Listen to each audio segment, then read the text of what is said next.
स्थानिक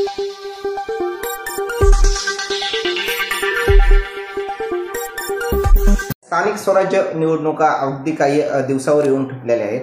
आष्टीमध्ये भाजपचे आमदार सुरेश धस आहेत आणि त्यांना आव्हान देण्यासाठी तुम्ही अजितदादांच्या गटात प्रवेश करणार आहेत अशी मोठी चर्चा सुरू आहे। कधी प्रवेश आहे तुमचा, काय सांगा? माझा प्रवेश 11 नोव्हेंबरला आहे आणि मी सर्व समर्थकासह 11 तारखेला हजारो समर्थक बरोबर घेऊन मुंबईच्या राष्ट्रवादी काँग्रेसच्या कार्यालयामध्ये प्रवेश घेणार आहे। राष्ट्रवादी पक्षामध्ये माझी अजितदादा या पक्षाचे राष्ट्रीय अध्यक्ष आहेत, त्यांच्याबरोबर चर्चा झालेली आहे आणि त्यांच्याबरोबर काम करण्याचे मी ठरवलेलं आहे। तुम्ही या मतदारसंघाचं किती वर्ष हे केलेलं आहे? मी सुरुवातीला 1980 साली अपक्ष विधानसभेत निवडून आलेलो आहे।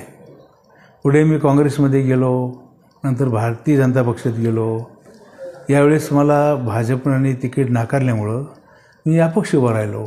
आता मी कुठल्याच पक्षात नाही आणि मग माझी चर्चा झाली अजितदादांबरोबर आणि विकासाचे कामं आहेत आपल्या मतदारसंघाचे बरेचसे, रस्त्यांचे प्रश्न आहेत, तलावाचे प्रश्न आहेत, शिक्षणाचे प्रश्न आहेत। ह्या सर्व गोष्टींचा पाठपुरावा करण्यासाठी मी अजितदादाबरोबर चर्चा केली।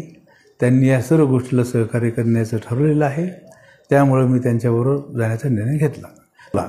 या मतदारसंघात बंद पडलेला साखर कारखाना सुरू करायचा आहे, याशिवाय कॅन्सर हॉस्पिटल मला उभा करायचं आहे।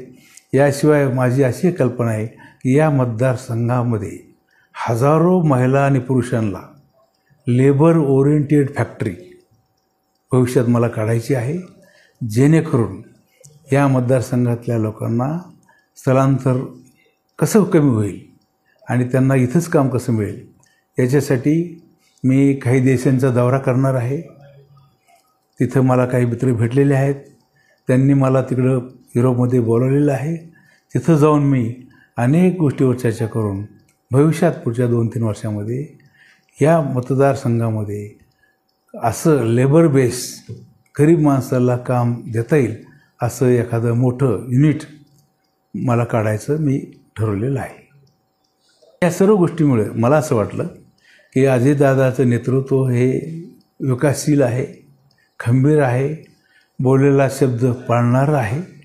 त्यामुळं मलाही अनेक विकासाची कामं करायची आहेत भविष्यामध्ये आणि त्याचा पाठपुरावा करण्यासाठी अजितदादाचं नेतृत्व योग्य आहे, त्यामुळे मी त्यांच्या नेतृत्वाखाली काम करण्याचं ठरवलेलं आहे।